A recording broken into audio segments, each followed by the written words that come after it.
True Story Media. Hey, it's Britt. The show I am introducing to you today is Ice Cold Case. The host, Madison McGhee, is not only a powerhouse of a woman, she's also my new friend. This show is a gripping true crime podcast where the story hits incredibly close to home. Madison began investigating the unsolved 2002 murder of her father after discovering as a teenager that everything she'd been told about his death was a lie. What I admire most about Madison is her unwavering courage. She took something traumatic and turned it into something powerful, a platform for justice, healing, and truth. Through Ice Cold Case, Madison doesn't just share a story. She invites listeners into a deeply personal journey with empathy, insight, and integrity. Madison is one of the most resilient and intelligent women I've met, and I'm honored to share her show with you. This episode is brought to you by Greenlight. Get this. Adults with financial literacy skills have 82% more wealth than those who don't. From swimming lessons to piano classes, us parents invest in so many things to enrich our kids' lives. But are we investing in their future financial success? With Greenlight, you can teach your kids financial literacy skills like earning, saving, and investing. And this investment costs less than that after-school treat. Start prioritizing their financial education and future today with a risk-free trial at greenlight.com/Spotify. Greenlight.com/Spotify. Ryan Reynolds here from Mint Mobile. With the price of just about everything going up, we thought we'd bring our prices down. So to help us, we brought in a reverse auctioneer, which is apparently a thing. Mint Mobile Unlimited Premium Wireless. How to get 30, 30, bit to get 30, bit to get 20, 20, 20, bit to get 20, 20, bit to get 15, 15, 15, 15, just $15 a month? Sold! Give it a try at mintmobile.com/switch. Upfront payment of $45 for 3-month plan equivalent to $15 per month required. New customer offer for first 3 months only. Speed slow after 35 gigabytes if network's busy. Taxes and fees extra. See mintmobile.com. Cold cases are a dime a dozen. There are 270,000 unsolved homicides in America. I spent my childhood watching America's Most Wanted, Cold Case Files, and Unsolved Mysteries, wondering how painful it must feel to live without answers, without closure, without justice. I felt oddly compelled and captivated by these stories. It wasn't until I was 16 that I found out I was living in the middle of a mystery. On July 11th, 2002, my dad was murdered in the doorway of his home in Belmont County, Ohio. To this day, the case remains unsolved. You could say I fell into a cold case, but this one is different. This case isn't just cold. It's as cold as ice.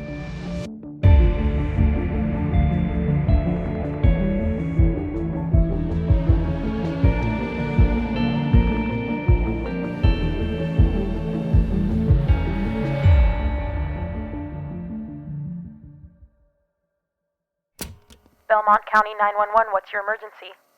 I'm at 5. What's going on? My dad just got shot. I don't know who it was. Someone's been shot down there. What's going on? Somebody got shot? My dad got shot. By who? I don't know. Around 6:40 in the morning, my half-sister, Alyssa McGhee, was woken up by the sound of a gunshot and a loud thud hitting the floor. That's when I smelled that smell, and I was like, what is going on? Before she realized what was happening, her adrenaline kicked in, and she grabbed nunchucks and ran into the living room to find our dad lying lifeless on the floor. The door was literally swinging, the front door, and there's this big hole in the wall, which I'm assuming is from the doorknob. When they kicked the door in, it put a big hole. I can't see anything except this haze in the air. And I go into the living room, and I'm looking for Dad. I'm yelling for him, and I see blood down the wall. I see him laying there, and I run over and try to, I don't know. He was gone. He was gone.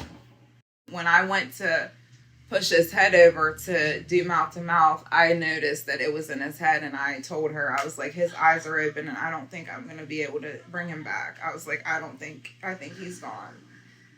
On July 11th, 2002, John Cornelius McGhee, lovingly referred to as JC, was shot and killed. He was inside his home in Bridgeport, Ohio.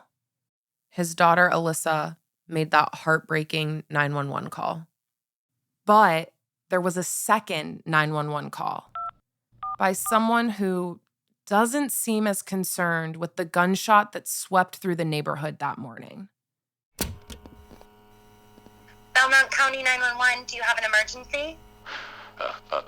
Yeah, my neighbor says he's being robbed right now. We're right in the Berkeley Avenue here in Boydsville. Yeah, we have people going down there now. Yeah. Hey, is it the McGhees? They got my mom. They got my mom and my girl. They got my mom and my girl. I've got another 911 call, okay? There's three dudes. If you don't hurry up, they're gonna kill them. Okay, we've already got a number of people. What's your name? Omar. Omar, do you know who it is? Yeah. Who is it? At 6:44, that second 911 call was made by Omar Foston. Omar is my dad's nephew and lived in the house next door. This call never mentions a gunshot, a murder, or any concern for my dad's safety. He does mention his mom and his girl and says they're going to kill them. What happened on the morning of July 11th, 2002? That's what I've spent the last 5 years trying to figure out. California. What's that? Find California. Is there a car out there that you can see that they're in? It's black. Can you see the license plate? Like a black van. They had me hostage. They went outside and I got away. I jumped over the fence over here. I scratched myself up a little bit. Do you know any? Can you recognize the plate? Is it an Ohio plate? Hold on 1 second, Omar.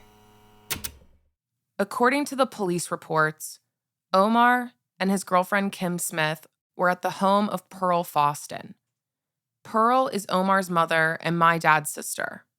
She lived next door to my dad. Around 6 a.m, 3 black men kicked in the door and pointed guns at Omar and Kim. They pulled Pearl out of her bed and brought her into the living room and pushed her to the ground. They were obviously looking for money, and according to Kim, specifically looking for a safe. I was laying down, they put a blanket over me, but I could still feel the gun from the side of the thing. They was looking for a safe with money. Omar was a local drug dealer, and the police had a theory. That's all they were doing. Drug dealers rolling drug dealers, knowing the victims weren't going to call. It was assumed that Omar was just a target on their list.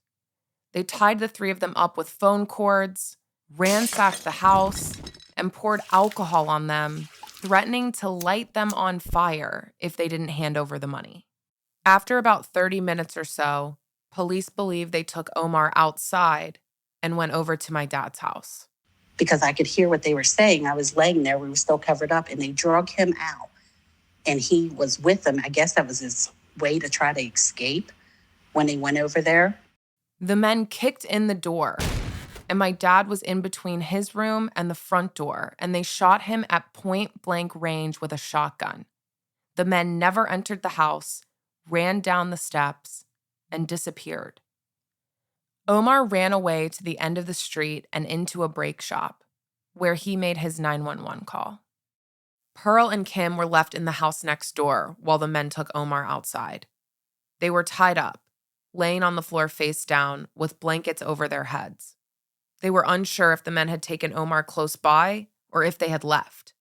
And I know laying there, I was tied up, but I wasn't tied that tight, where after I didn't hear any noise or anything, I jumped up and I ran into the kitchen and I hit the alarm because they had a house alarm, but I still kept on running and I got back underneath the blankets because I thought that they were still around.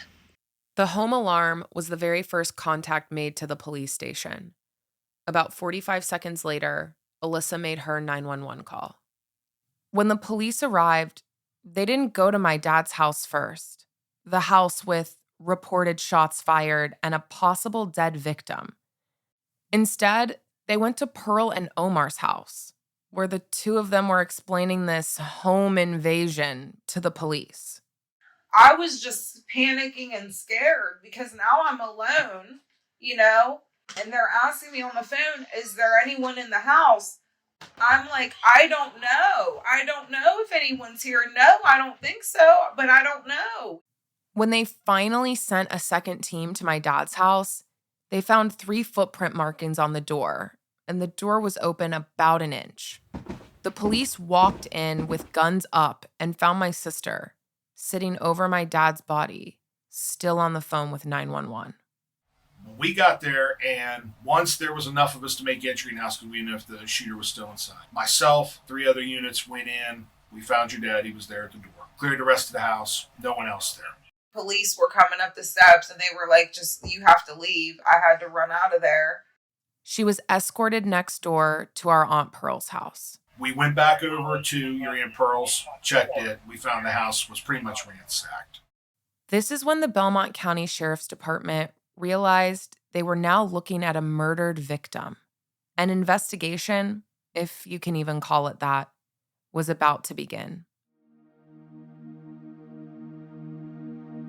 If this account sounds a little weird to you, you're not alone.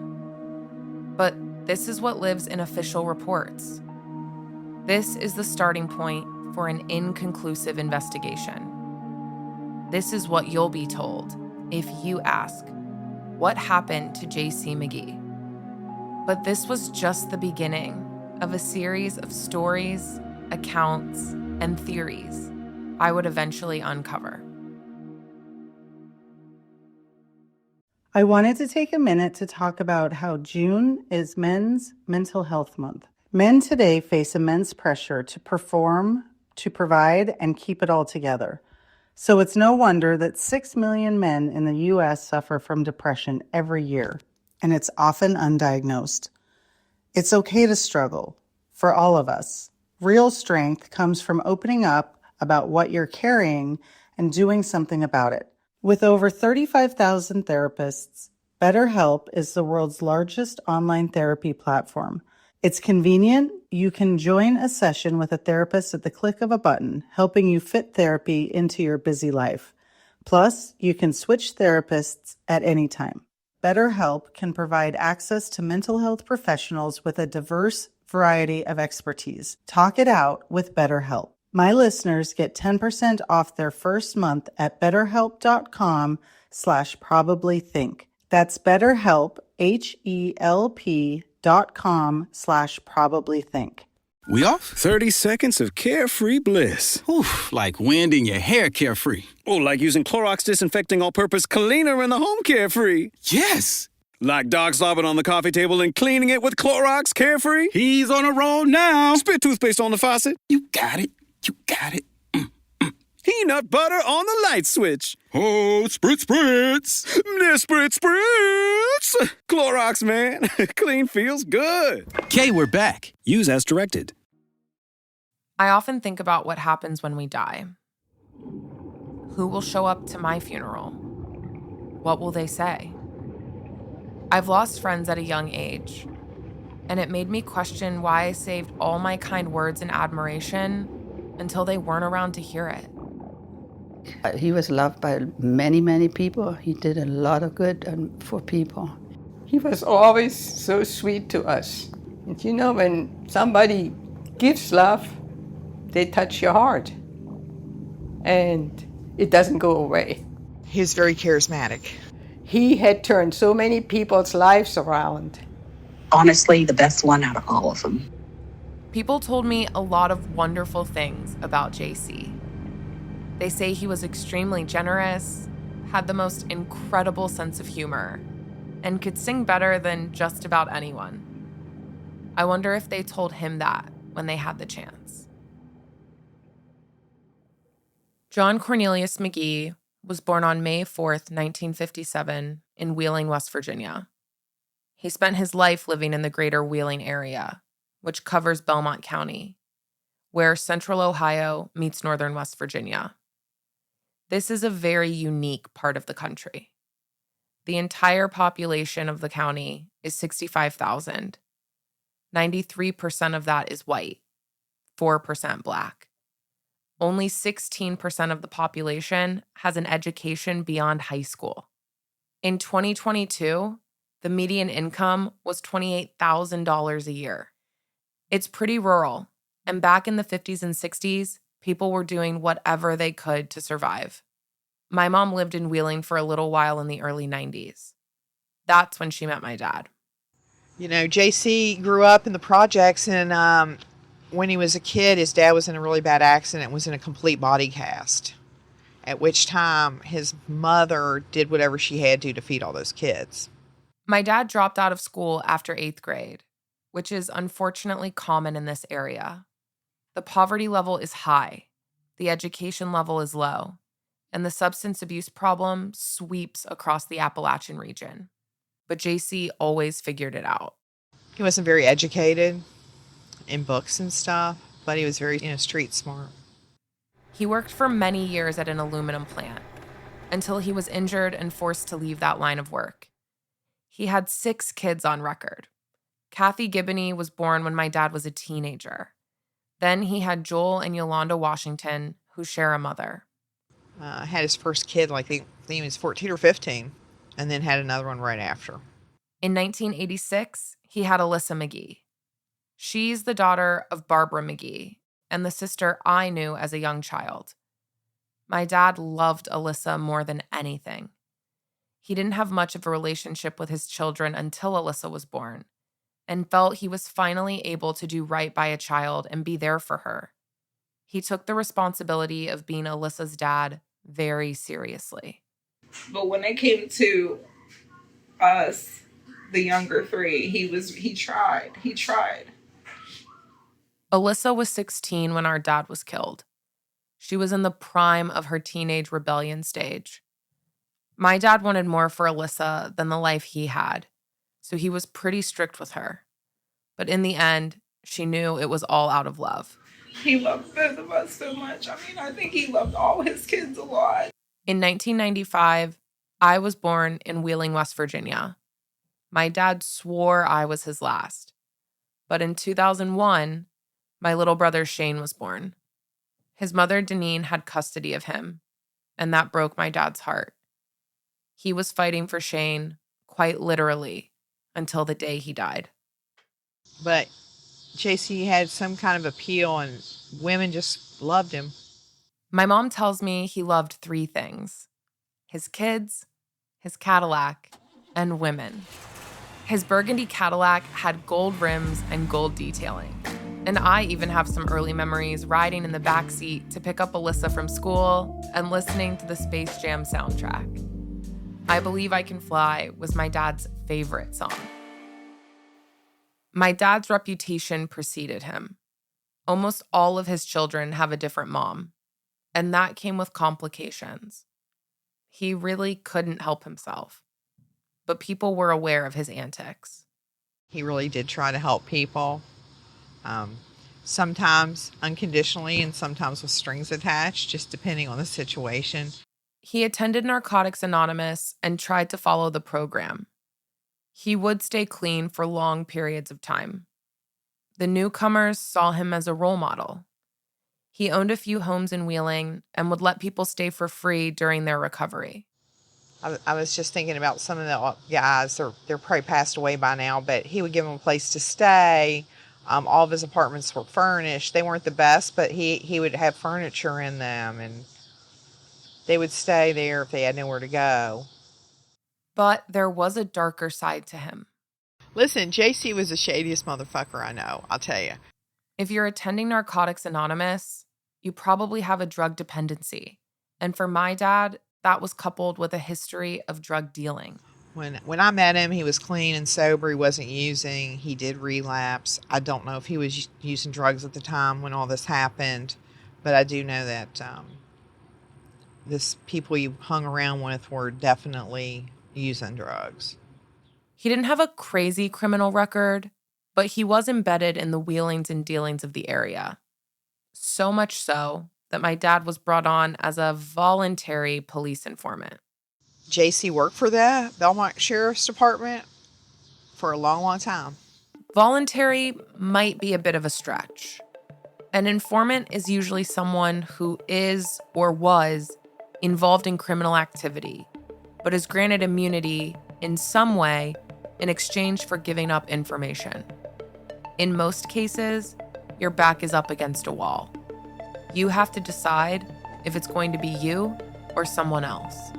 My dad had an ear to the streets and used that to his advantage. This created a turbulent relationship between himself and the sheriff's department, one that I'm not sure my dad ever really benefited from. There was a lot of drug activity happening in certain parts of Belmont County at the time, but even now, the lead investigator for the sheriff's department deals with a lot for such a small town. If you take the county and divide it down the middle to the west, is more rural and there's less people, and it's kind of a country type people. Then you get on the other end of the county, and there's still some rural areas there, but you get more of the river towns. Some of these towns used to be, I guess, I hear stories like Blair. Apparently it was like just a wonderful town 30, 40 years ago. It's not now. It's high amounts of drug abuse. Everything's falling apart. That's where you get a lot of crime there. You got the river right there in Wheeling. There's a lot of drugs coming from Cleveland and Columbus. It's quiet till it's not. But see, Wheeling was in a great proximity for drug dealing because Columbus is only a few hours away and Pittsburgh's a few hours away. So you get a lot of drugs coming in from bigger cities. And, at that time, crack was super cheap and you could cut that shit up in a small little town like Wheeling and Bridgeport and quadruple your money. Years of doing the cops' dirty work can start to weigh heavy on your conscience. JC really meant well. I just think he was tortured inside. My dad was fighting a lot of demons. He had pretty severe depression and anxiety, and towards the end of his life, became quite paranoid. But he knew somebody was going to get him. He just felt it. He used to tell me it all the time that he was going to get killed.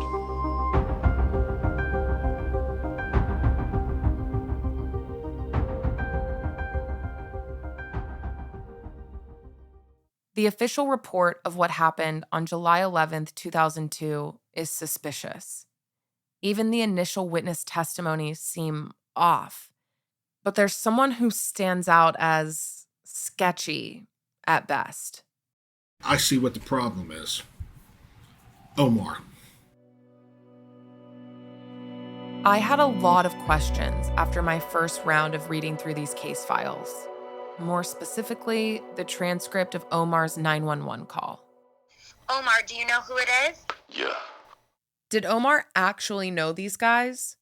They got my mom. They got my mom and my girl. They got my mom and my girl. This is a strange call coming from someone worried that his mom and his girlfriend were still in the house.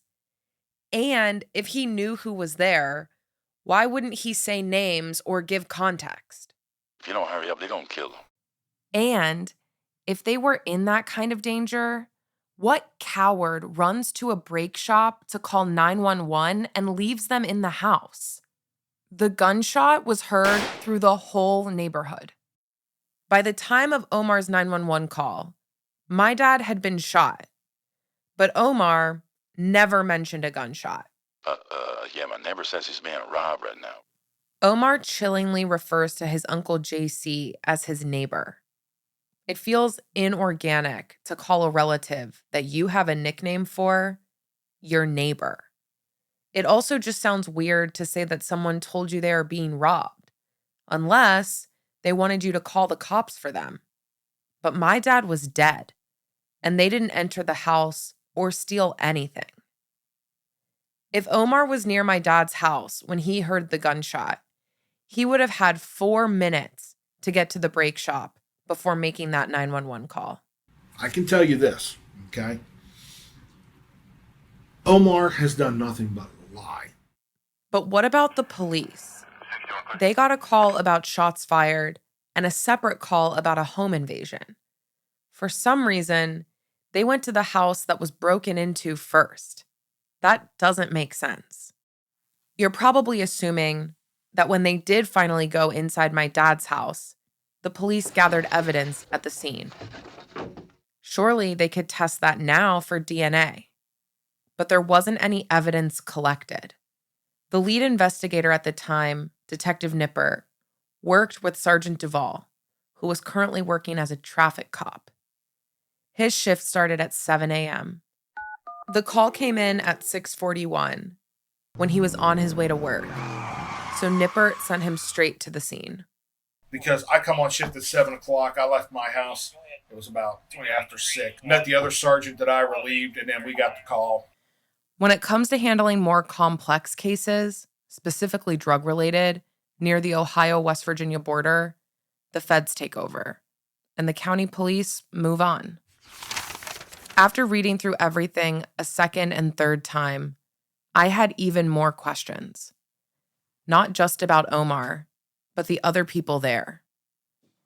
If this home invasion story is true, there would have been at least a few other people there that morning. I needed to identify who they were and why they were there. For Omar and his money, or for my dad? When you trim all the fat, I need a suspect and a motive, and the rest of the details have to back that up.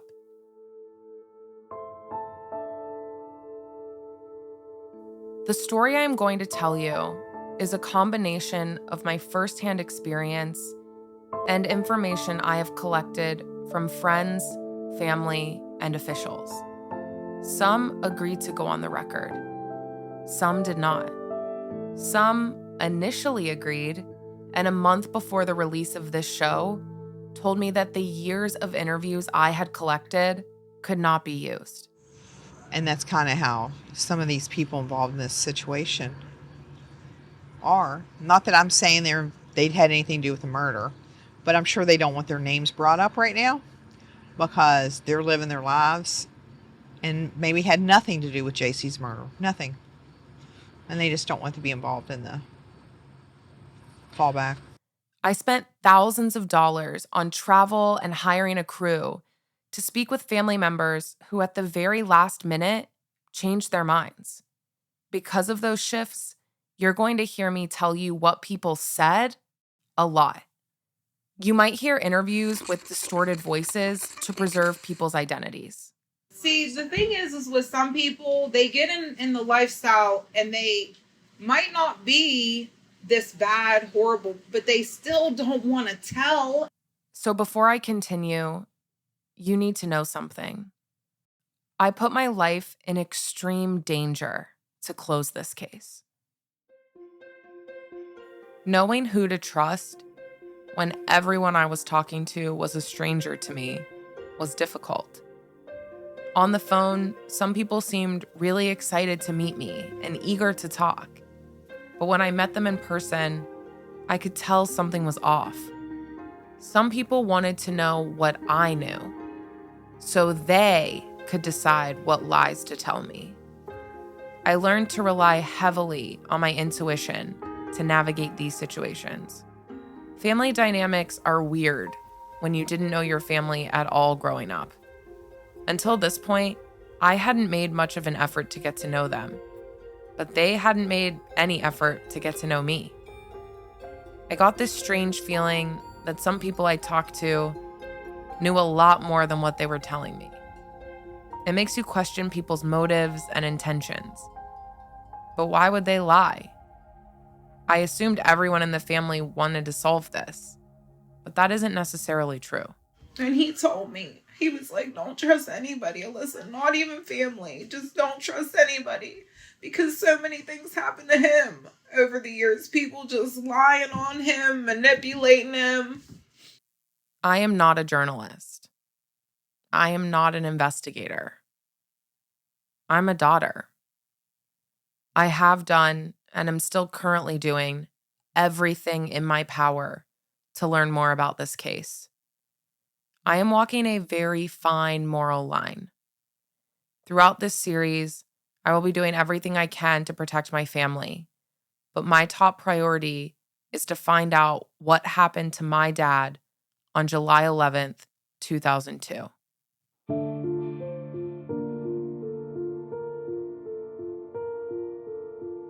There are many accounts of what happened that morning. Small towns render some of the biggest rumors, and this town is about as small as it gets. In 2002, the population of Bridgeport, Ohio was 2,112 people. And it feels like there are 2,112 different versions of this story. And you know rumors fly. Some of the rumors make more sense than the documented facts. And I'm using air quotes here. How does someone sift through the noise to find the real story? How does someone solve a 21-year-old cold case? How does someone get anyone to care? This is my attempt to do all three. It doesn't get more personal than this. Next time on Ice Cold Case. We didn't tell her the truth. Nobody wanted her to hear all the details. There was no way I was going to be able to, sugarcoat this. Ice Cold Case is brought to you by Yes. It's written and produced by Madison McGhee. Also produced by Jeremy Bembo. Recorded by Danny Sellers. Mixed by Cody Campbell. Our music is by Matt Bettinson, with creative direction by AJ Christensen.